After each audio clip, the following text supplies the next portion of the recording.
بسم اللہ الرحمن الرحیم۔ قرآن مجید کی دوسری سورہ مبارکہ ترتیب کے لحاظ سے سورۃ البقرہ ہے۔ سورہ بقرہ قرآن مجید کی سب سے طویل ترین سورت ہے۔ یہ پہلے سپارے سورہ فاتحہ کے بعد شروع ہوتی ہے اور تیسرے پارے کے نصف سے پہلے تک ختم ہوتی ہے۔ اس میں بہت ہی عظمت والی آیات یعنی آیت الکرسی بھی موجود ہے، اور اس میں اسم اعظم میں شامل آیت وَإِلَٰهُكُمْ إِلَٰهٌ وَاحِدٌ لَا إِلَٰهَ إِلَّا هُوَ الرَّحْمَٰنُ الرَّحِيمُ بھی اس میں شامل ہے۔ سورہ بقرہ کا پس منظر یہ ہے کہ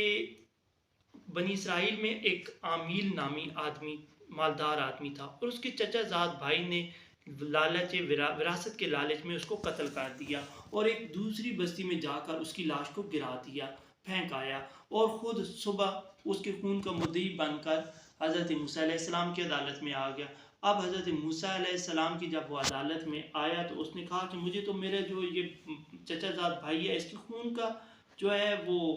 قصاص دیا جائے، یا اس کے خون کا بدلہ دیا جائے۔ تو اس کے موقع پر نبی موسیٰ علیہ السلام نے اس حکم فرمایا کہ ایک گائے کو ذبح کیا جائے، اور اس کے کسی حصے کو اس مقتول کو مارے تو وہ زندہ ہو کر قاتل کا نام بتا دے گا، کیونکہ مقتول کا حال معلوم ہونے سے یہ پتہ چل جائے گا کہ قاتل کون تھا۔ تو اس بندے نے یا اپنے لوگوں کے ساتھ مل کر بنی اسرائیل نے گائے کے اوپر ایک ایسے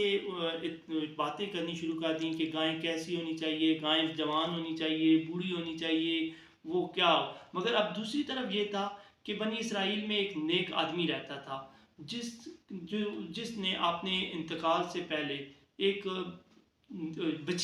بچڑا جو تھا وہ لیا، اور جنگل میں جا کے بچڑی لی اور جنگل میں جا کر چھوڑ دی، اور اس کا تو انتقال ہو گیا۔ اب وہ بچڑی بھی اس دوران جوان ہوتی گئی، اور اس کا بچہ بھی جوان ہو گیا۔ جب یہ فرزند بڑا ہوا تو اس کی ماں نے اسے بتایا کہ تیرے باپ نے تیرے لیے جنگل میں فلاں نشانی والی ایک بچڑی چھوڑ کے آیا، تو اس بچڑی کو لے کر آ۔ اب جب یہ نوجوان اس بچڑی کو لے کر آتا ہے تو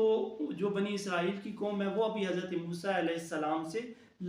یعنی سوال و جواب کرتی ہوئی آ رہی ہوتی ہے، پوچھ رہی ہوتی ہے کہ بچڑی کی خوبیاں بتائیں اور بتائیں اور بتائیں، اور اس میں کیا خوبی ہونی چاہیے۔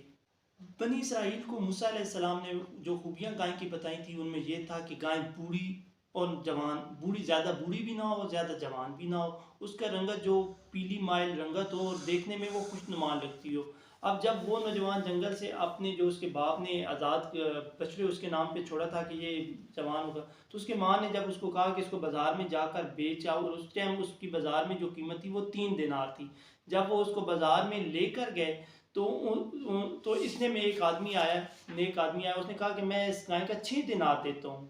تو بنی اسرائیل جو اس کی پہلے، مگر اس بندے نے کہا کہ نہیں، 6 دینار کی قیمت میں تب اس کی تسلیم کروں گا جب میری ماں اس کے اوپر اقرار کرے گی۔ اور یہاں تک کہ ان 6 دینار سے 12 دینار گئی، اور اس کی ماں کو جو تھی نا اس بچے کی ماں، وہ سمجھ گئی کہ یہ کوئی نیک آدمی فرشتہ ہے اللہ تعالیٰ کا۔ اور بنی اسرائیل کو وہ گائے اتنی مہنگی پڑی آخر میں کہ اتنی مہنگی پڑی کہ اس گائے کے جو چمڑا تھا اس میں سونا اور زر بھر دیا گیا، اور اس کے بدلے بنی اسرائیل کو وہ گائے ملی۔ اور جب وہ گائے ملی تو اس کو انہوں نے ذبح کیا، اور اس کی ہڈی کو مقتول کو مارا، تو اس نے عامیل کو مارا گیا، عامیل کی لاش کو مارا گیا۔ تو وہ کھڑا ہو کر اس نے بتایا کہ میرے چچا زاد بھائی نے مجھے وراثت کے لالچ میں قتل کر دیا تھا۔ مسلم شریف کی حدیث میں ہے کہ نبی کریم صلی اللہ علیہ وآلہ وسلم نے فرمایا کہ اگر وہ گائے کی رنگت، اس کے قد اور اس بارے میں بحث نہ کرتے اپنے نبی سے، تو وہ جو بھی گائے لیتے اس کو مار دیتے اور گائے کو ذبح کر دیتے، اور اس کا جو بھی حصہ تھا وہ اس کو لگاتے تو وہ آدمی بتا دیتا۔ مگر انہوں نے جو اتنی حیل و حجت کی اور اتنی دلائل قائم کیے گائے کی رنگت کے اوپر، اس کے قد کاٹ کے اوپر، تو آخر میں ان کو اتنی مہنگی گائے پڑ گئی کہ جس کے چمڑے میں زر اور سونا بھر کے ان کو ادا کرنا پڑا۔ سورہ بقرہ جو ہے یہ گھر میں باقاعدگی سے پڑھنے سے جنات اور شیاطین بھاگ جاتے ہیں، جادو ٹونا کے اثر کو زائل کرتی ہے۔ اس کے اندر آیت الکرسی جو ہے وہ انتہائی عظمت والی آیت ہے، قرآن مجید کی سب سے عظمت والی آیت مبارکہ ہے، اور اس میں اسی صورت کے اندر جو ہے احکامات دیے گئے ہیں کہ جب کوئی آدمی آپس میں لین دین کے معاملات کریں تو وہ اس کو آپس میں لکھ لیا کریں۔ اور اسی صورت کے اندر آخر میں جا کے آمن الرسول بما انزل الیہ من ربہ والمؤمنون والی جو 2 آیات نازل ہوئی ہیں وہ اللہ تعالیٰ نے نبی کریم صلی اللہ علیہ وآلہ وسلم کو خاص کر عطا کی ہیں، اور ساتھ میں کہا کہ اس مضمون کی مناسبت سے جو بھی آپ پڑھیں گے تو وہ چیز آپ کو عطا کی جائے گی۔ سورہ بقرہ کی ابتدائی آیات میں منافقین کے بارے میں بات کی گئی کہ منافقین کس طرح کے خیالات رکھتے ہیں اور وہ اسلام کا استہزاء مذاق اڑاتے ہیں، اور اس کے ساتھ مومنین کو بتایا گیا اور خوشخبری دی گئی کہ آپ ان کی باتوں سے پریشان نہ ہوں۔ بنی اسرائیل کے بارے میں کھل کے بات کی گئی کہ بنی اسرائیل کے اوپر اللہ تعالیٰ نے کتنے انعامات کیے، ان کو جو ہے من و سلوہ ان کے لیے آسمان سے اتارا گیا، مگر وہ اس کو چھوڑ کے دال سبزیاں اور پیاز کھانے کی انہوں نے فرمائش کر دی۔ یہ ساری باتیں ہوتے ہوتے جا کے نا انہوں نے ان کے اوپر اللہ تعالیٰ نے اپنے تمام انعامات کے گنوائے، حتیٰ کہ جب ان کو کہا گیا کہ وہ مصر میں جا کے جہاد کریں اور مصر کے شہر کو قبضے سے چھڑائیں، تو انہوں نے اس کے اوپر بھی وہ اس بات پہ بھی نہ ٹھہرے اور انہوں نے حضرت موسیٰ علیہ السلام کے ساتھ نہ چلے۔ اس کے بعد اسی سورہ مبارکہ میں جبریل امین جو جب بتایا گیا کہ جبریل امین قرآن مجید لے کر نبی کریم صلی اللہ علیہ وآلہ وسلم پر اللہ کا وحی اللہ کا پیغام لے کر آ رہے ہیں، تو اس کے اوپر انہوں نے کہا کہ جی جبریل امین تو ہمارے اوپر عذاب لے کر آتا تھا، تو بنی اسرائیل نے کہا کہ جبریل امین کے علاوہ کوئی اور ہوتا تو فرشتہ آپ پر وحی لے کر آتا تو ہم ایمان لے آتے۔ من کان عدوا للہ وملائکتہ ورسولہ وجبریل ومیکال فإن اللہ عدو للکافرین۔ اللہ کے فرشتوں کے ذمہ اللہ تعالیٰ نے، یہ تو پیغمبر ہیں جو اللہ تعالیٰ کا حکم ہوتا ہے، اگر کسی کی قوم کی نافرمانی کی وجہ سے ان کے اوپر عذاب آتا ہے، فرشتے کا کام ہے اللہ تعالیٰ کے حکم اور پیغام کو پہنچا دینا، اس میں کوئی اپنی ذاتی مرضی شامل نہیں ہے۔ اس کے بعد سورہ میں حضرت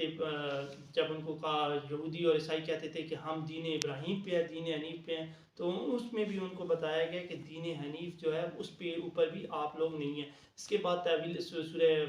دوسرے پارے میں آغاز میں ایک تعویل قبلہ کے متعلق ہوتا ہے۔ نبی کریم صلی اللہ علیہ وآلہ وسلم کے دل میں خواہش تھی کہ ہمارا رخ جو ہے بیت المقدس سے بدل کے نماز کے لیے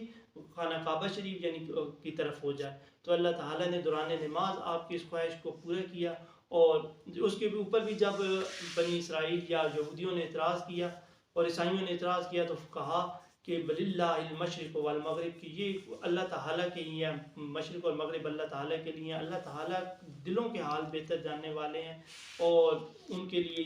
آپ کا اگر منہ مشرق کی طرف ہو یا مغرب کی طرف ہو وہ نیتوں کو جاننے والے ہیں اور وہ دلوں کا خلوص قبول کرتے ہیں۔ سورہ بقرہ میں قصاص کے بارے میں بھی حکم دیا گیا ہے اور کہا گیا کہ وَلَكُمْ فِي الْقِصَاصِ حَيَاةٌ يَا أُولِي الْأَلْبَابِ، یعنی اگر کوئی کسی کو ناحق قتل کر دے تو اس کے کیا ہے کہ اس کو بھی اس کی جان کے بدلے میں جان لے لی جائے۔ یہ اس لیے ہے کہ معاشرے میں